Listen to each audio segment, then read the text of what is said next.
ذی الحجہ کے 7ویں، 8ویں اور 9ویں دن، کیا یہ واقعی صرف عام دن ہے؟ بالکل بھی نہیں۔ آج کے اس سورس میٹیریل کے تفصیلی جائزے میں ہم ذی الحجہ کے اس روحانی وزن کو سمجھیں گے۔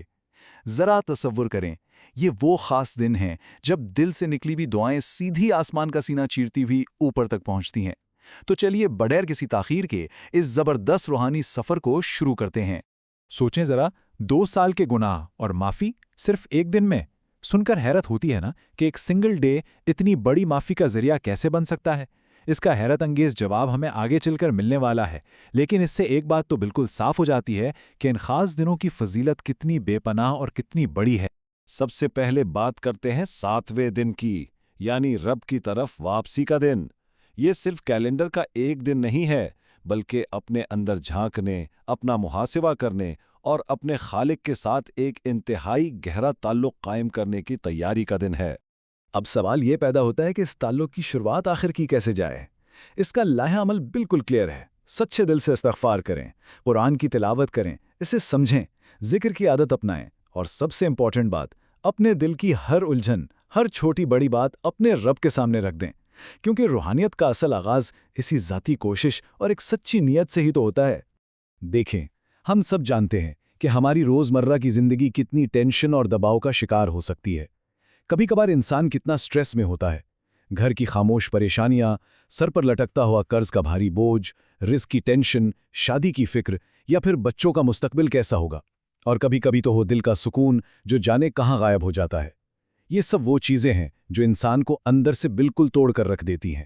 لیکن ایک تسلی ہمیشہ یاد رکھیں، آپ کا ہر خاموش درد، آپ کی ہر انکہی بات اور دل کا ہر بوجھ اوپر والا سن رہا ہے، بالکل سن رہا ہے۔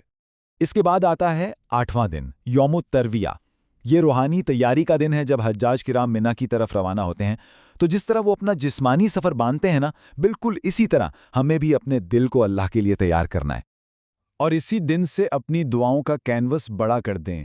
آج ہی سے مانگنا شروع کریں، یا اللہ میرے تمام گناہ معاف فرما، میرے گھر میں برکت دے دے، میرے قرض کی دلدل سے مجھے نکال دے، رزق میں فراوانی عطا فرما، میری اولاد کو نیک اور دیندار بنا، اور میرے بچوں کا روشن مستقبل عطا فرما۔ یاد رکھیں، کوئی بھی دعا کبھی چھوٹی نہیں ہوتی، بس مانگنے کا انداز اور دل جمع ہونا چاہیے۔ ذرا تاریخ کے اس عظیم معجزے کو یاد کریں، حضرت یوسف علیہ السلام کا واقعہ، جب ان کے پاس لفظی طور پر کچھ بھی نہیں تھا، کوئی سہارا نہیں، چاروں طرف گھپ اندھیرا تھا، اور وہ اس گہرے کنویں میں بالکل اکیلے تھے۔ لیکن طاقتور حقیقت کیا ہے؟ حقیقت یہ ہے کہ اسی اندھیرے سے انہیں اٹھا کر عزت اور بادشاہت کے اس زبردست روشنی تک پہنچا دیا گیا۔ یعنی مکمل تنہائی سب سے بڑی روشنی میں بدل سکتی ہے۔ اور پھر ذرا حضرت سلیمان علیہ السلام کی اس عظیم دعا پر بھی غور کریں۔ انہوں نے کیا مانگا؟ اے میرے رب، مجھے ایسی بادشاہت عطا فرما جو میرے بعد کسی کو نصیب نہ ہو۔ اور سوچئے، اللہ نے ان کی یہ دعا قبول بھی فرما لی۔ اس سے ہمیں کتنا گہرا سبق ملتا ہے۔ وہ یہ کہ جب بھی مانگیں اپنی امیدوں کو لمیٹڈ نہ کریں، چاہے وہ چیز بظاہر کتنی ہی ناممکن کیوں نہ لگ رہی ہو۔ تو اگر آج آپ اندر سے ٹوٹ چکے ہیں، بہت زیادہ پریشان ہیں، یا خود کو بالکل اکیلا محسوس کر رہے ہیں، تو یہ بات جان لینا بہت ضروری ہے کہ زندگی کسی بھی لمحے مکمل طور پر بدل سکتی ہے۔ جس طرح ان نبیوں کی دعائیں قبول ہوئیں، بالکل اسی طرح سچے دل سے مانگی گئی ہر دعا سنی جاتی ہے۔ جو چیز امپاسبل لگتی ہے نا، اسے بھی ممکن سمجھ کر پورے یقین کے ساتھ مانگیں۔ اب ہم آتے ہیں اس تفصیلی جائزے کے سب سے شاندار اور کلائمیکس والے حصے پر، 9واں دن، یعنی یوم عرفہ۔ یہ اسلامی سال کا سب سے عظیم اور بابرکت ترین دن ہے۔ اور اب باری ہے اس سوال کے جواب کی جو ہم نے بالکل شروع میں ڈسکس کیا تھا۔